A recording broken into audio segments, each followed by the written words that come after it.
Hello, and welcome back to the Wizard's Respite Sanctorum, a show that dives into all things TTRPG. When this airs, it's just going to be right after Halloween, and we wanted to do a couple of extra spooky season tips for dungeon masters and how to run a couple of ideas by you and how to build out something that's a little bit more suspenseful for your table.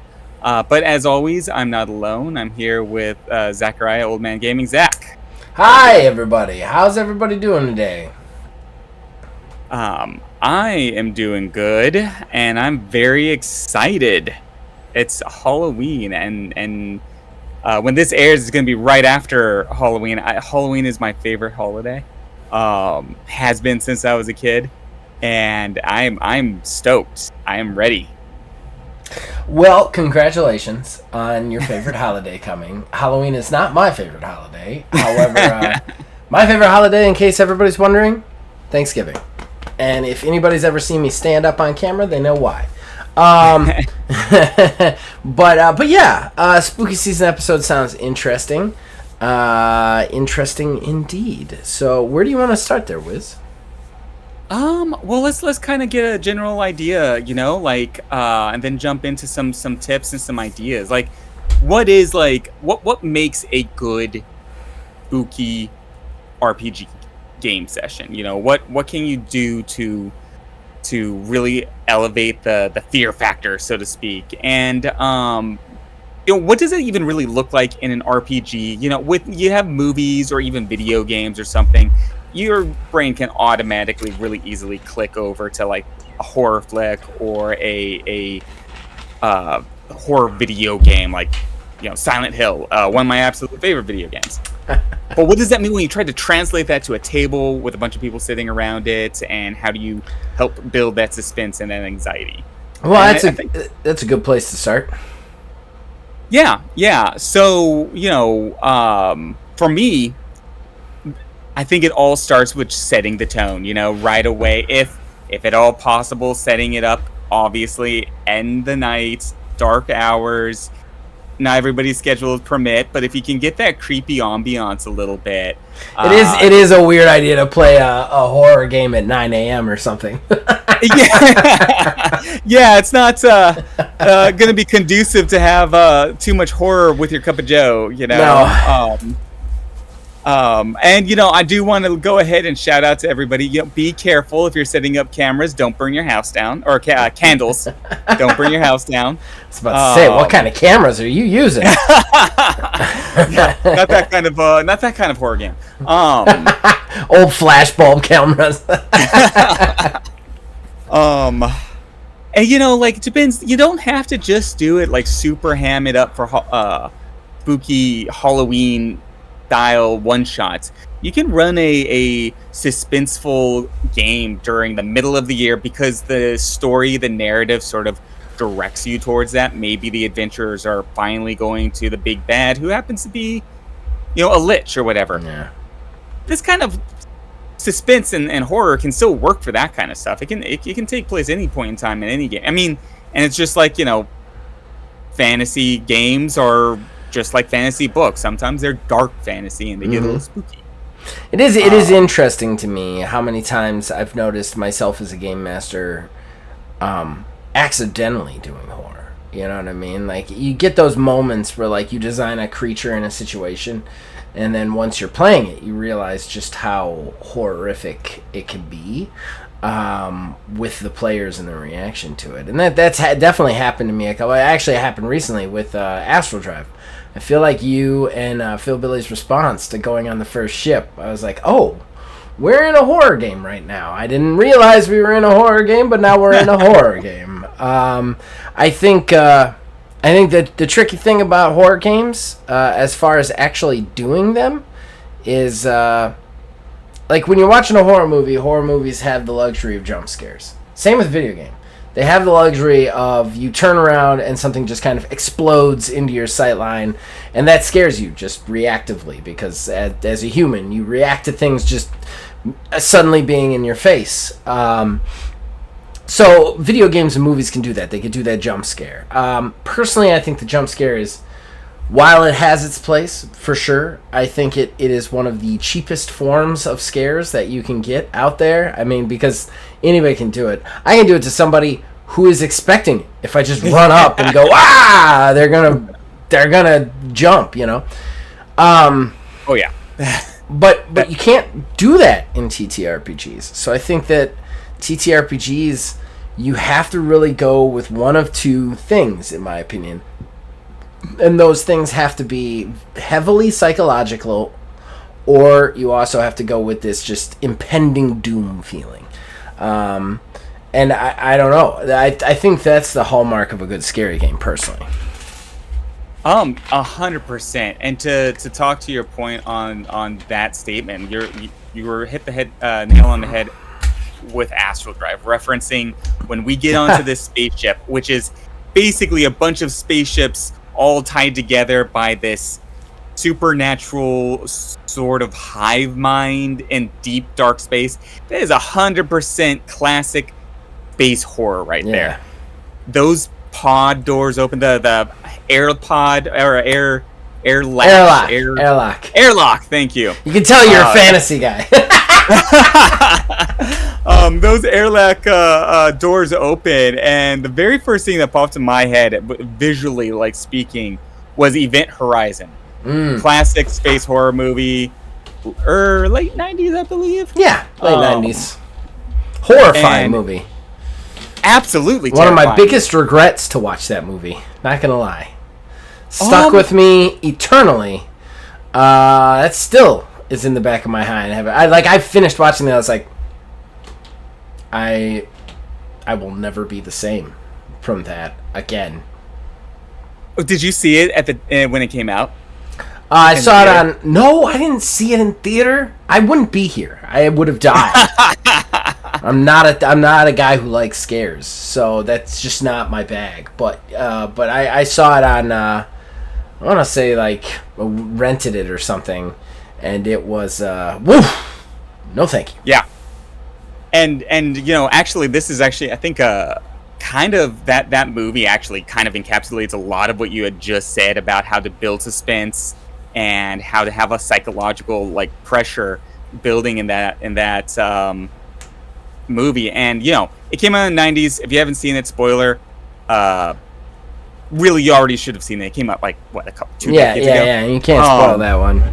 Yeah, but I mean, like, I did see it in the theater. I saw it when I was way too young. I'll be 100% honest with you, I really didn't like that movie for like 10 years because it was really dark, and I was probably a little too young to watch it. Yeah, without a doubt. But I watched it again later, being a big fan of horror, and came back to it, and it's a really solid horror flick. It's a good horror example of what you can do when you don't have like necessarily a lot of opportunity for jump scare. In that the big bad in that movie, the monster in that movie isn't really even ever a thing. You never actually see the monster ever, because the monster is essentially a demonically possessed spaceship in deep space. So you have to. That's a great movie to show you how to build suspense, and it's a really great way to shift that into like a TTRPG, building suspense. You never necessarily are going to have that visual pop of something spooking out. There's still really creepy visuals in there that you can bring into your game as a narrative, bringing in a degree of that creepiness and the sinisterness of it. But it was a rough movie, and I think it's a good learning place. And you know what? Like, there's a joke. I don't know how many Warhammer 40K folk are out there, but that movie is referred to oftentimes as a prequel to Warhammer 40K. Yeah, because of the demon stuff. The chaos stuff. Warhammer 40K is. Look, I know that there's a lot of people, probably people who listen to this show, because many of my friends listen to this show, and many of my friends like Warhammer 40K. I can't get into Warhammer 40K. It's too dreary. It's like, I don't know, like, there's a TTRPG in it. I was like, I don't know how you play that. Like, do they ever get out of the suit they are? I don't think they do. Like, do they know love? No. Like, the only way I would play it is if I could play an orc. That's it. That's the only race that ever has any happiness. And that's because happiness comes from pain for them. But, like, have you ever heard the fan theory about the orcs and the Undying Emperor? No. You want a little digression here in Spooky Time? It's a good time for a digression. And this comes directly from Asylum. He is a listener of this show. He's also the game master for me in the garage games, and he's a big Warhammer 40k guy. And I know enough about Warhammer 40k, a serviceable amount. But one of the things he said, one of the things that is common knowledge in Warhammer is a lot of the stuff that the orcs have shouldn't work. Because they're just made so brokenly and shit. But the orcs have this weird collective willpower that just makes shit happen because they just believe it really hard, almost like they're so stupid, or their willpower just kind of wills it into being. So there is a fan theory because there's the Undying Emperor. The human race is ran by this one dude who's just like, I think, a brain in a jar at this point, and he's called the Undying Emperor, and he corpse. Yeah, being kept alive on life support, barely. Yeah, and he's been alive forever. And there's a fan theory that the only reason he is actually alive has nothing to do with the science of the Imperium. It's the fact that the orcs all think of him as a dark god, like they're anti-god. So they believe he's immortal, so he is immortal.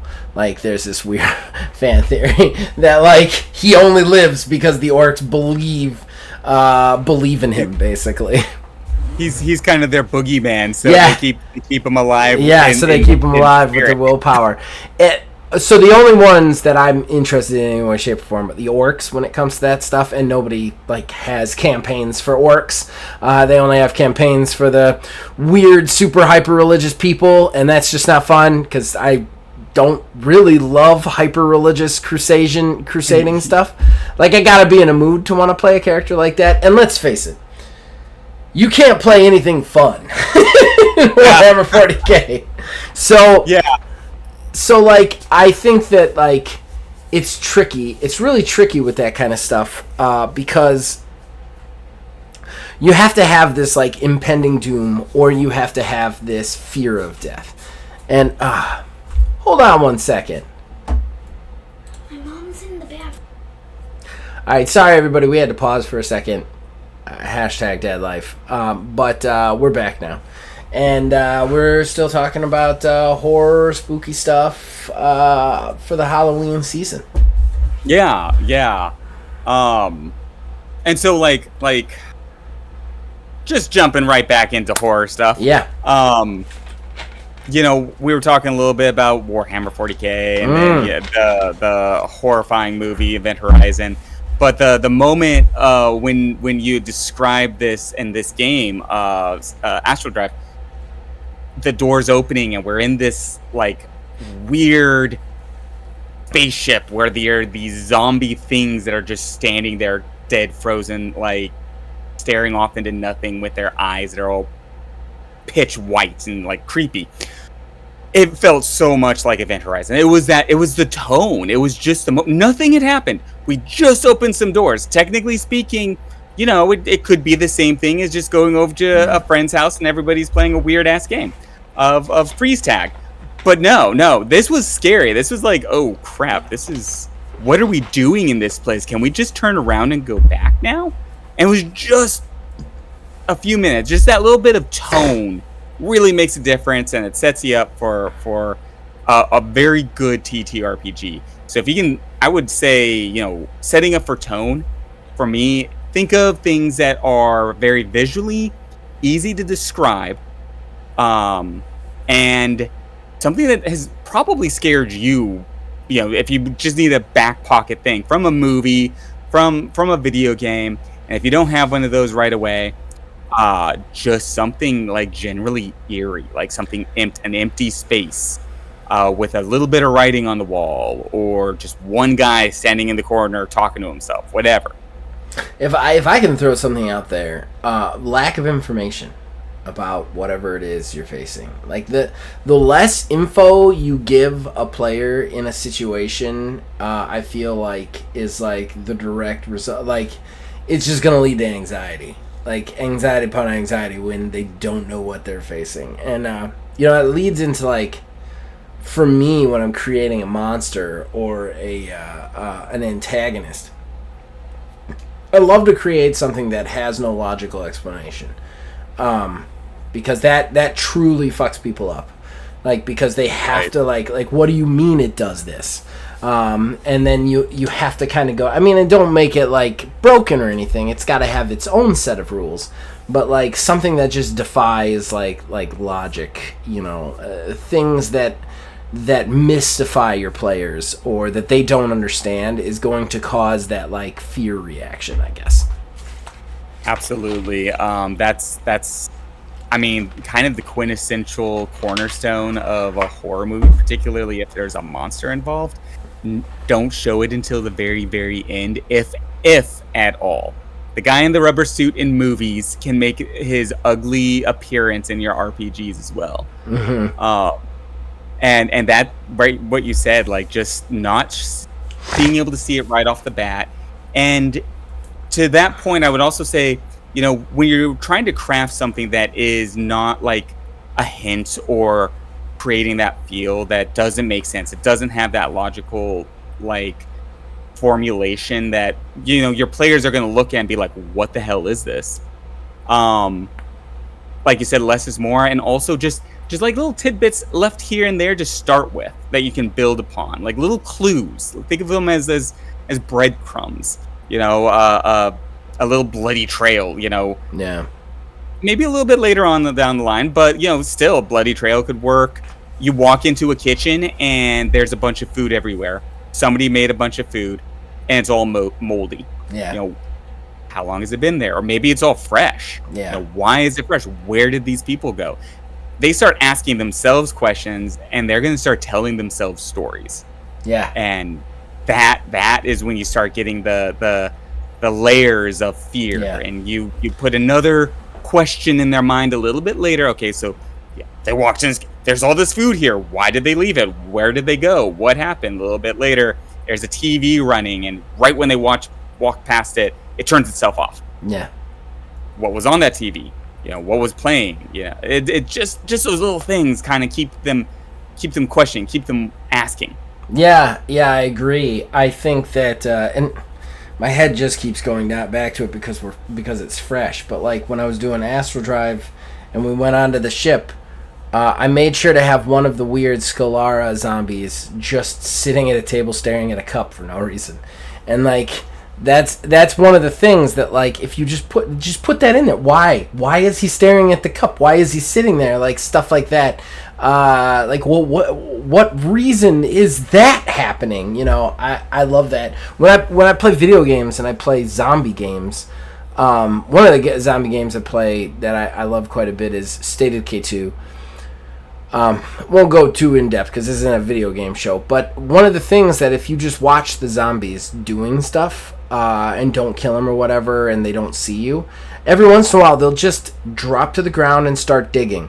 Why are they digging? They'll just drop down, start digging in the ground, just start digging and screaming. Yeah. And like that kind of stuff, like that gets you in the head, like, why are they fucking digging? Like I think that like you have that, like, lack of knowledge is really where you're going to get the horror feel when it comes to a game like this. Because, let's face it, when you're playing a role-playing game, like, there's no way anything can sneak up on you or come at you fast. It's really, like, because everything's spelled out. You've got initiative. Battles take, like, quickest amount of time, 5 minutes, Right. There's not like I'm standing next to a vent and Pete just gets dragged into it and I never see him again.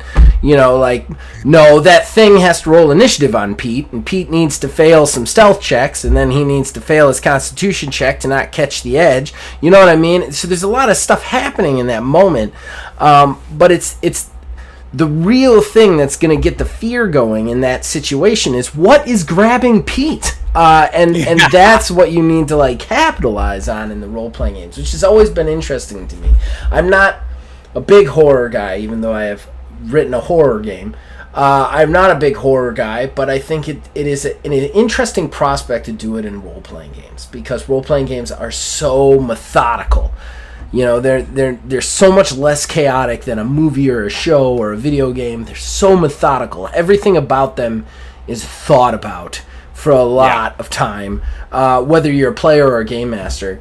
And like, I think that's just so interesting when you can pull off a successful horror in a situation where everybody has to take a ton of time to know everything, you know?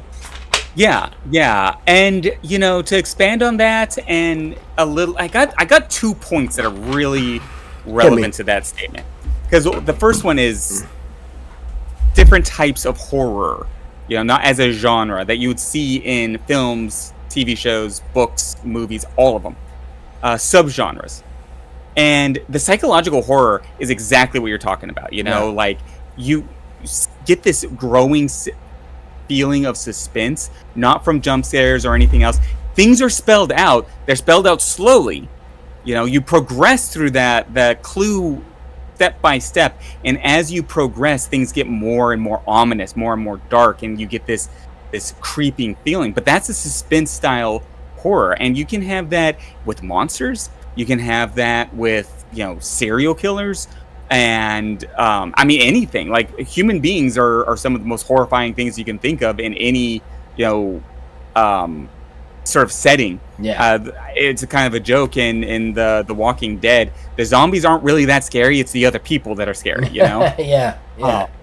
But you can still create like a very suspenseful scenario by just giving them that little like bit of information as they go, and that's how you create a suspense style horror. And if that's what you're aiming for, those are some good like shows or movies or books to fall back on for how. I mean, those clues could just be a little bit adjusted and you know, tinker how they were presented and just play with them in your head until a couple of neurons fire, and now you have your own clue for your own scenario and your own monster or creature or setting or whatever it may be.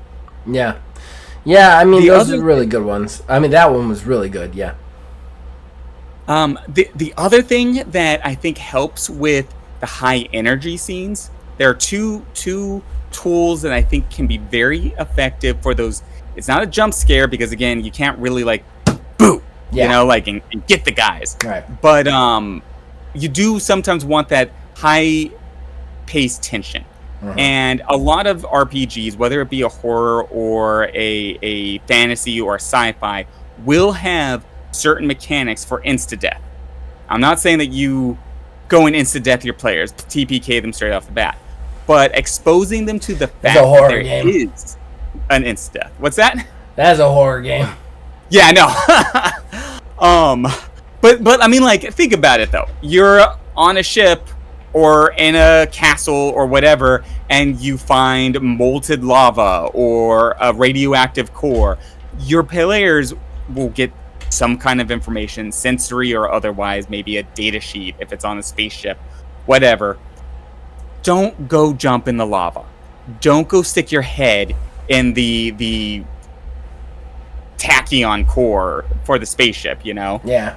So you do have those mechanics out there that are suspenseful. Take those mechanics and then reapply them. Show take a moment to show your players that there is this high level, high danger threat. They don't have to be in the middle of it. They just have to know it's there. And then put them in situations where that threat could be right around the corner. If it's a monster, a tentacle comes out of the wall and grabs an NPC and just rips it in half. You know, instant death. You know, like, this is an instant death. Now, as they're moving through a corridor, you hear a slithering sound on the other side of the wall. You know, that little bit of note tells the characters, okay, we need to get the hell out of here. There's something on the other side of this wall. It helps build that suspense. And then to the final step of this high energy scene, give them moments where it's a fast roll. A lot of games will have skill checks that can be very fast, unopposed or opposed, in like single mod or in Dungeons and Dragons, or I mean, there's a wide variety of games that will have some kind of skill check that can just be rolled really quickly. And so you give everybody a moment to roll very quickly to get out of a situation. And if they don't roll well enough, then they take some kind of damage or retraction. The first few doesn't necessarily have rolls in this manner. The first few obstacles don't have to necessarily be lethal, but it should be known that lethality is coming. They got away this time by the skin of their teeth. It may be harder next time. Yeah, I agree with that. I think Mothership's really good at that. There's a couple other games. There's a game called, oh man, I can never remember the name of it, but it's a slasher game. And it was a game we played on a Halloween in the Garage game before Mothership. And that game, you would have like a bunch of players, they'd all make a character, and then it was so easy to die. So like the first 10 minutes, you're just like getting all the characters in. And then the slasher starts killing people, and they start killing players, and then it comes down to one, and you can play like a whole session in a few hours. But once you're dead, you're dead. But everybody plays two characters. So like there's a primary character and a secondary character. So everybody plays two characters, which I always thought was a great idea for something like that, because then you have tons of people, like you have a high body count, which is great for a slasher film, but also the person, when their first character dies right off the bat, they're not just out of the game and watching for the next, like 40 minutes or so. Right. And that one was really good too. I think, but yeah, you have to have some sort of lethality to it, really. And honestly, I try to make a lot of my games with a lot of lethality anyway, just because I think that's realistic. Though the infinite, the minds of the Buildmasters infinitely surprise me, and make their characters pretty hard to fucking kill. But yeah, so yeah, that's where I'm at. Let me ask you this: do you have any favorite like horror one-shot game moments or characters that you played, or anything like that you'd want to share? Well, so I am a forever DM. As we've established as one of those things. So I do have a few moments coming from that side of the table that I got the whites of the eyes out of my players, and what it really boiled down to was the creepiness. I made NPCs that were just creepy. I enjoy doing voices. You don't always have to do it with voices, but I one NPC in particular, I made him the angel of very bad things. And they stumbled across him when they eventually entered this chamber. It was a big black pit, and they realized this is where they were dumping all the bodies, and this creature rises out of it. And I built it very slowly and described in great detail, and at bit by bit as the creature rose up out of this oozing pit of death, that it was this sort of corpse angel, and his wings were like stretched skin. Like, it was very, very Event Horizon. I don't want to I don't want to get too shock and gore here, quite on this show too bad. I'm sure there's a few people out there that if I continue too much on the descriptions of the viscous and the smell, I also described the smell of this thing and just really made it very visual, very very sensual. You really got into the moment of that creature being there, and then when he started talking, he was just creepy. He was a weirdo. He talked in a weird tone of voice. I did weird facial expressions. My eyes were bulging and rolling around in weird directions, just to make it extra creepy. And by the end of that scene, everybody there was just sort of side-eyeing me at the table. I'm not a crazy DM. I'm not lunatic. And I think that was the reason why, like, it was extra creepy, because I don't normally play those types of characters. I don't have a ton of, like, really sinister, creepy, weird, bizarre monsters, but just really just being weird and off. Myself at that table really put, like, a sense of, like, what is going on with this guy? What's going on with this NPC? And it took them out of their heads, put them into the heads of the characters, and they just sat there and was like, okay, I don't want to go back in that room with that thing. I think sound plays an interesting part in this that could really add to the anxiety. I think that like if you got like a bell and said that the monster makes a bell noise like when it's getting close, and then every so often while people are talking just ring that bell, I think that would drive people nuts, and that would definitely be a heavy one. I had a creature once that could shapeshift into anything or anybody, but every so often it would have to say its own name. So people were just constantly paranoid of like what people were saying in it. Like, oh boy. And I would find tricky ways of like putting like I believe the creature's name was Barbos. So I would find ways to like end a word with bar. Like, oh, he went to the bar. Both those guys came back and they're like, wait, well, what? Did you say both or both?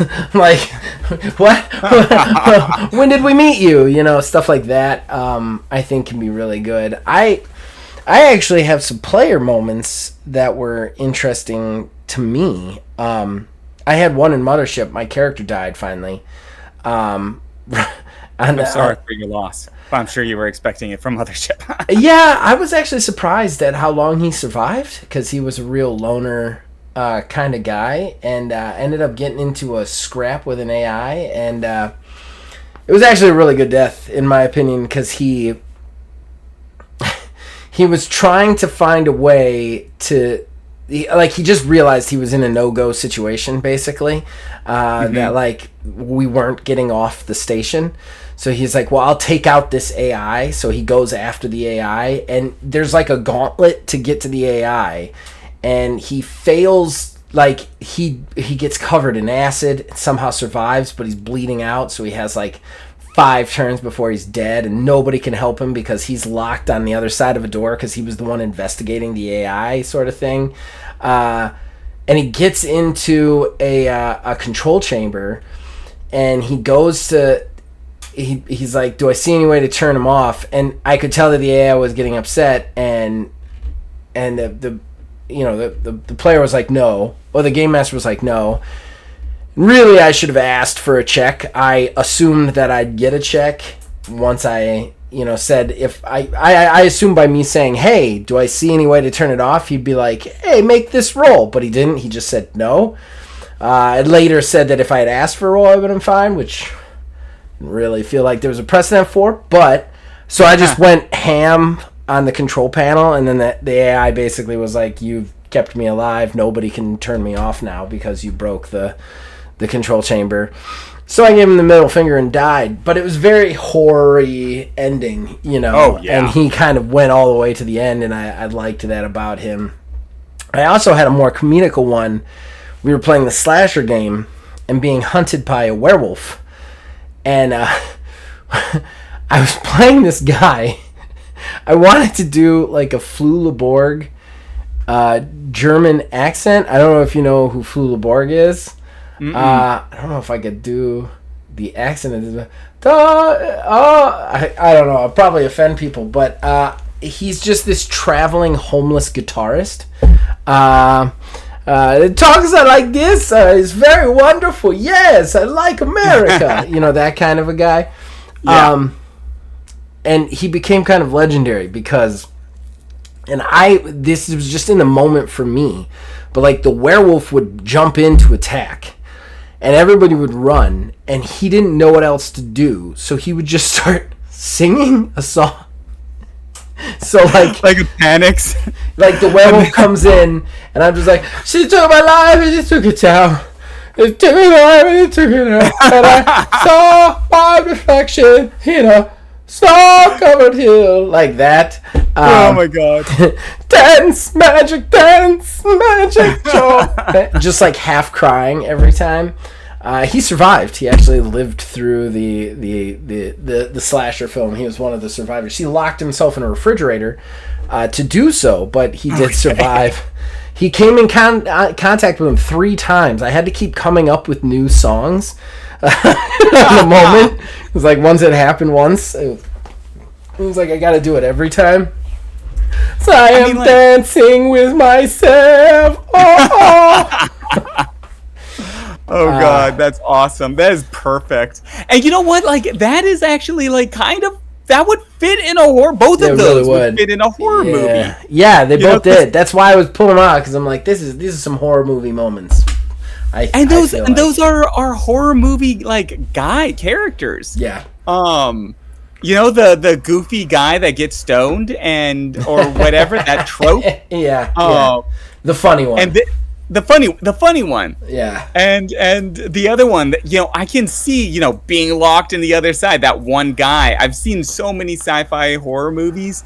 There's 100%. There's that one guy who's like just mutilated, but he pushes the button at the end. Yeah. Or whatever. Like that's definitely. And every sci-fi horror is so like I remember like the game master being like, "Oh, I'm sorry, the character like that went down that way." And I was like, no, man, like that's sci-fi horror to a T. Like, cause sci-fi horror is the least hopeful horror there is. Like nobody ever survives sci-fi horror. Like it's always like a slog and then everybody dies and the bad guys win.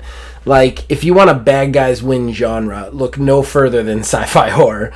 And like, so like to me, I was like, that's exactly how that should have ended. It's just the tragedy at the end, Absolutely.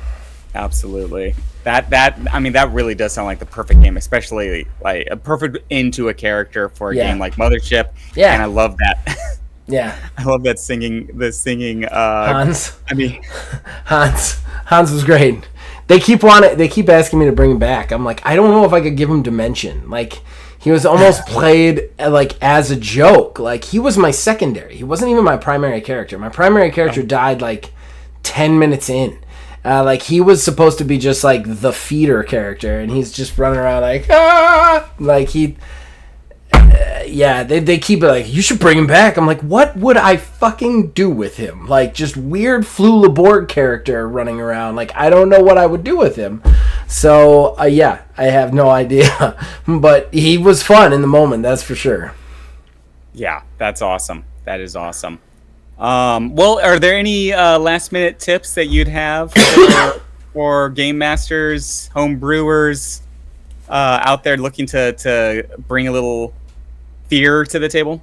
Like I said, I think you got to keep it psychological and you got to keep it severe, and you have to have them constantly feel like they don't know what's going on until they do, and then they win. Or they lose, whatever that might be. But I feel like you really have to crank up that like lack of knowledge, that pressure, that anxiety, and that's the way to do it. You're not going to get anybody with the monster jumps out of the vent thing in a role-playing game. You're going to have to do it with like good old-fashioned psychological trauma, I suppose. Yeah. Oh, that's a good one. At least in my opinion. I'm not a horror guy though, so.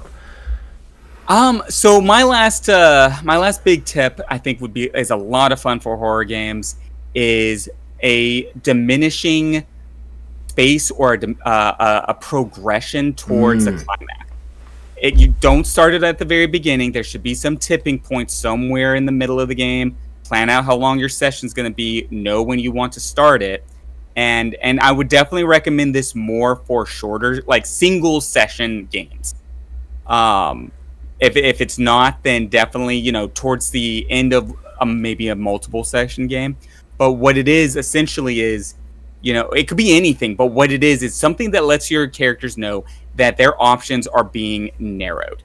Some of my favorite ones that I've done in the past is like rooms are collapsing. So they are getting forced, and they're collapsing randomly, and I'll roll right in front of them a random dice on a random table to determine which room collapses. Like a race against time. Exactly. And a race against time is the other big one. Like, get a sand, was that minute? Oh, yeah. Hourglass. Clock. Yeah. Hourglass, thank you. And can just keep turning it. And have some sort of something to denote how many times you've turned it. Because every time you turn it over, something bad happens. Right. Okay, something gets a little worse for the characters. Maybe a poison cloud gets a little like denser, or you hear the monster getting closer, or blah blah blah blah blah happens. But it's a really great trope. You can put that into a lot of different horror settings, but it's a diminishing progress, and they can see it with that hourglass slowly draining away. Right.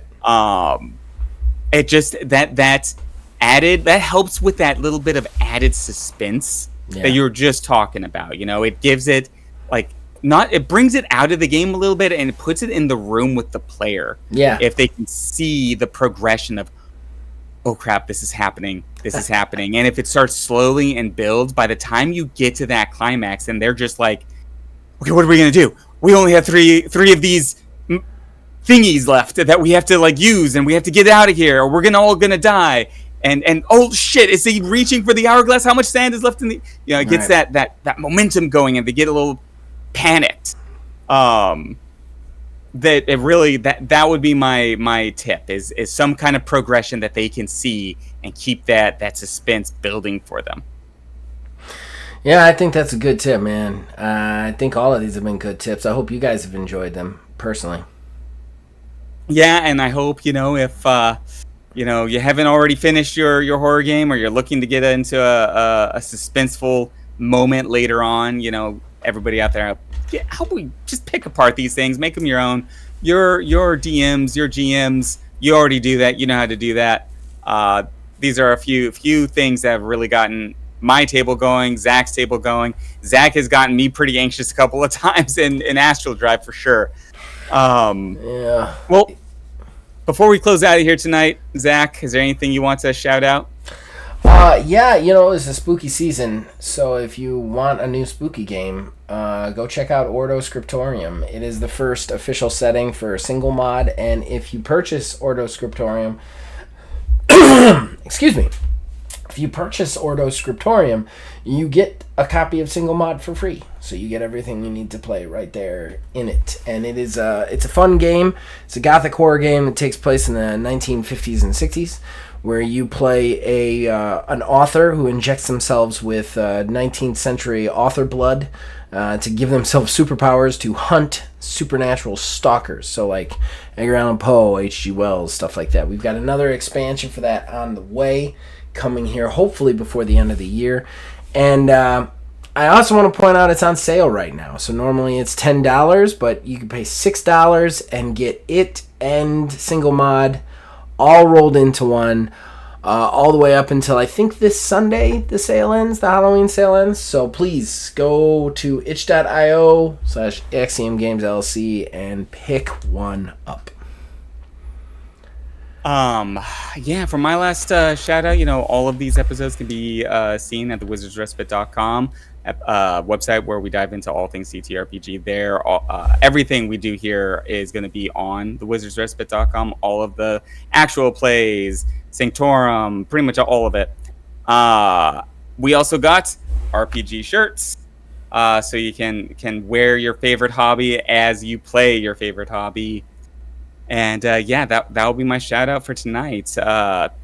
Thank you everyone for listening. I hope that your games are chilling and horrifying. And until next time, everybody, keep rolling them dice. Bye.